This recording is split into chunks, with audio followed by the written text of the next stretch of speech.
Okay,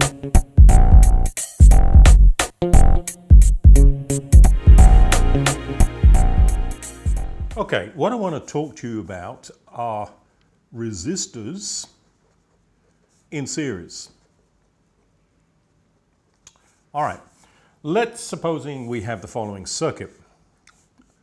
Okay, I've got a voltage source here, which I'm going to just label as E, has a value of E, and I've got one resistor here, I've got three resistors.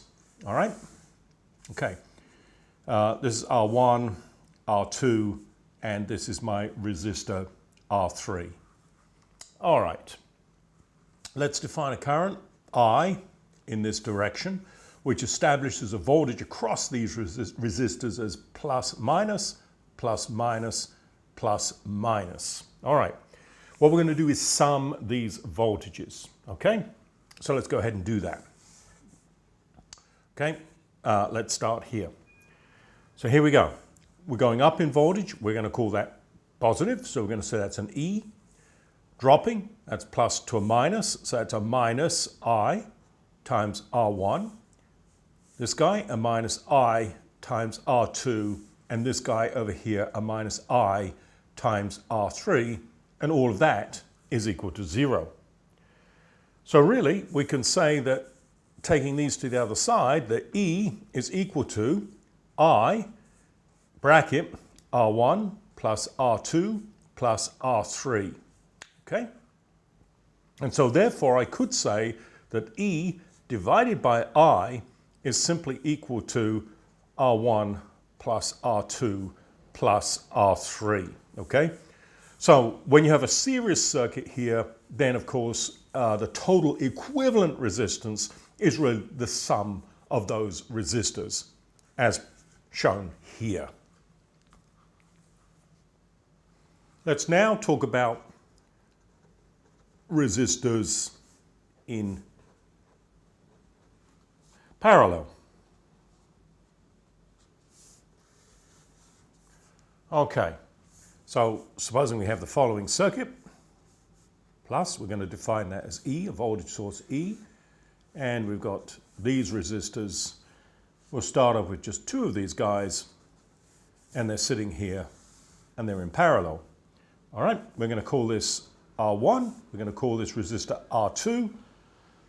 We've got a current over here. I'm going to say that's I total current. And then we've got a current here, which I'm going to call I1, and a current over here, which we'll call I2. All right?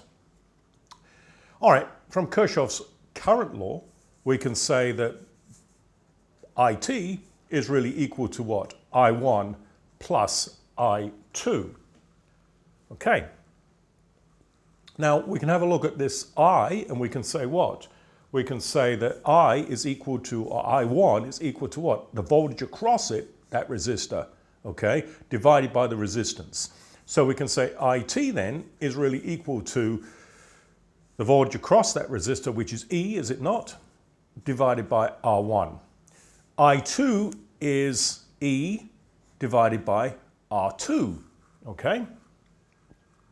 So we can say then that if we divide basically by both sides by E, we can say IT then over E is really equal to what? 1 over R1 plus 1 over R2, okay?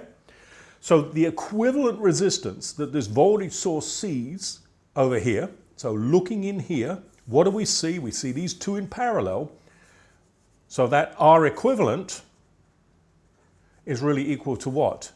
E over IT, which is equal to a 1 over R1 plus a 1 over R2.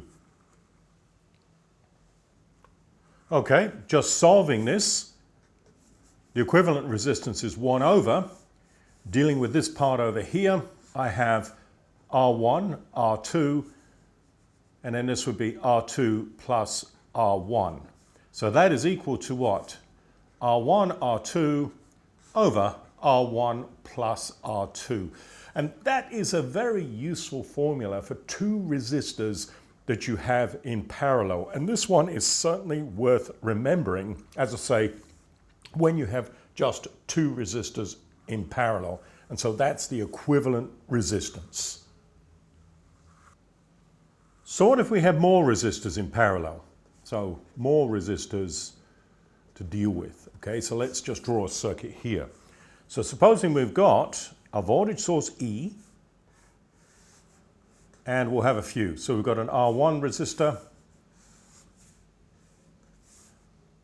we've got R2, R3, and we've got R4. Okay, once again, we could say I've got a current IT, we'll call this current I1, we'll call this current I2, this is I3, and this current here is I4.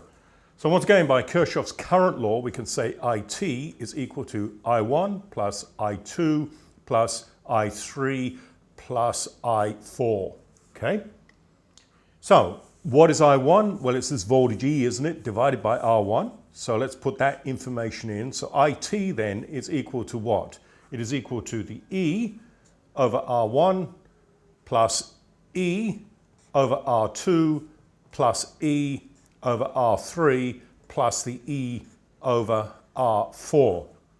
Okay, now I could factor out the E or divide both sides by E, and I could say that, look, IT divided by E is simply equal to what?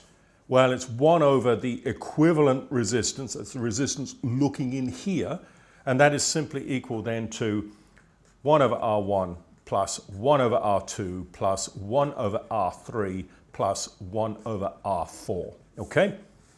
So that's the case where we've got more than two resistors, and I would suggest dealing with the problem in this fashion. Don't try to come up with a formula for this. Useful when you've got two resistors, but if you have more than two resistors, then just do it from basically this relationship over here, that if it's a parallel circuit, the equivalent resistance, or 1 over the equivalent resistance looking in here, is really this expression that we have here. Okay, I'll see you next time.